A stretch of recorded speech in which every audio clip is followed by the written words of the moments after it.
Right now, while you're watching this, there are patients that you personally know, and there are hundreds of patients who used to come to your practice who have quietly disappeared. They didn't cancel, they didn't complain, they didn't switch to another dentist. They stopped showing up, and you probably didn't even know that they are gone. This is leak number 3 that we're going to talk in this video, hygiene drop-off. Last week we covered broken appointments. So if you haven't watched that, go watch that video right after this. But this one is a little different. The first 2 leaks are super visible. You can see them in your reports. You can feel them when the schedule has gaps. This one doesn't announce itself. It slowly drains your practice in the background. Now here's the number that I have seen in past few years. Only about 60% of hygiene patients come back within 12 months. And what happens to 40%? They just disappears. Let that sit for a second. Now, if your practice has 2,000 active patients and 800 of them are gone, not next year, right now, they're already gone. The patient didn't call to cancel, didn't tell your front desk they were unhappy. One reminder went out and they didn't respond. Nobody followed up. That's it. That's how you lose a patient you spent years building a relationship with. They didn't leave your practice for another dentist. They just left. And here's the scary part. If I ask you right now, how many hygiene patients you have lost in the last 12 months, I talked to a lot of owners. Most of the owners couldn't give me a number. They never pull the list. They don't know if the number is 50 or 800. That's what makes this leak so dangerous. You can feel it happening. Most owners think that they lost, if somebody doesn't show up, is just $200 in cleaning. But hygiene patient, as I discussed in my previous videos, isn't a $200 transaction. They are a relationship that generates between $800 to $1,200 a year. That means the cleanings, the exams, every restorative case those exams could produce. A patient who have stayed with you for past 10 years is worth $10,000 or more.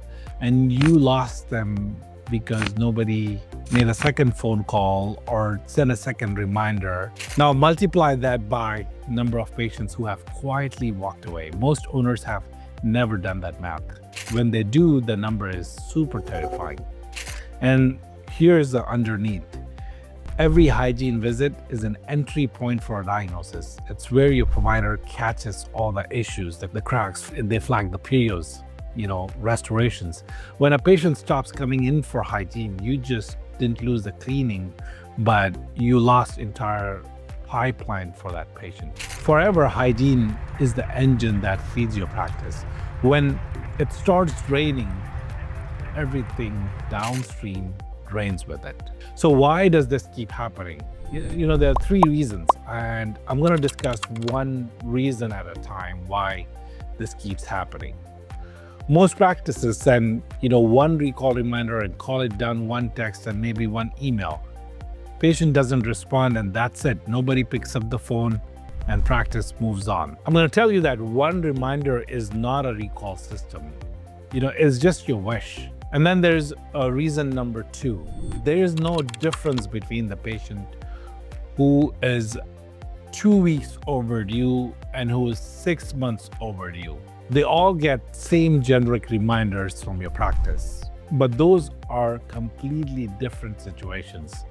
One needs a nudge, but the other needs a full reactivation campaign because they haven't showed up for past 6 months. Most practices treat them exactly the same way. And reason number 3 is nobody owns the system. Nobody owns this recall system. You have same pattern across all the leaks.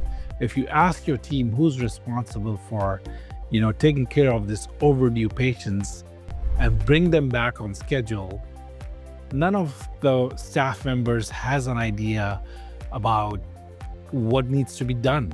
Well, you know what that means? That means nobody is doing it.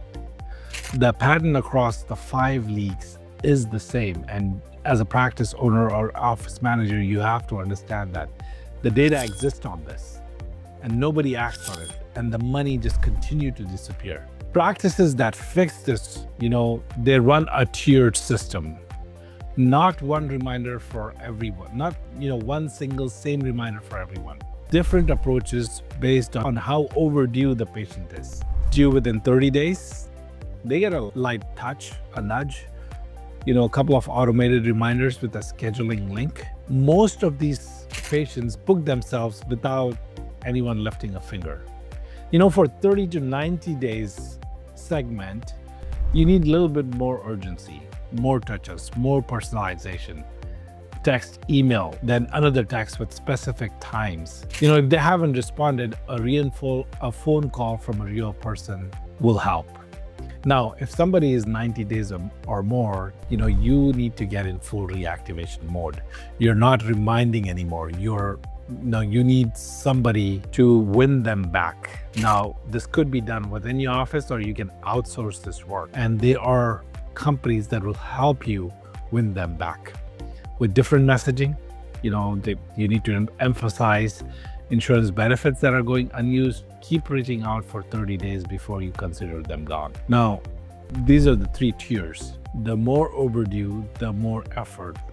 And that's how you go from 58% recall rate to 75%.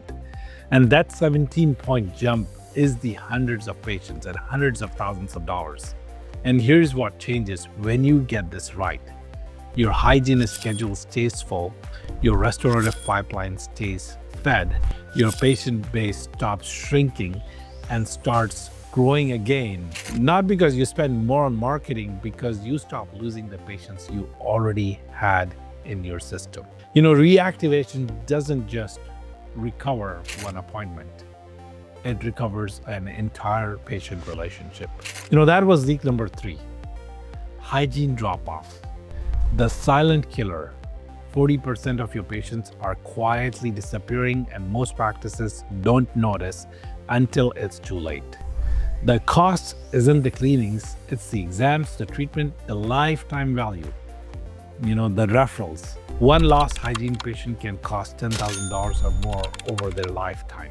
Multiply across all your overdue list, and you're looking at one of the biggest hidden costs in your entire practice. If you want to know how many patients you have lost and what's actually costing you, we built a free assessment tool on our website. It takes 2 minutes. I'll put the link in the description.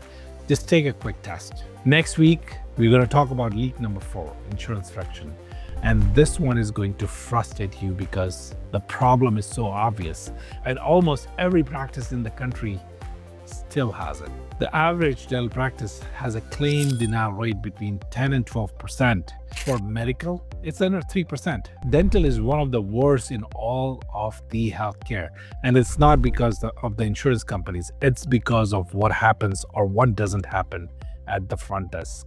Next week, I'll break down exactly why and what the top practices do differently. Take care.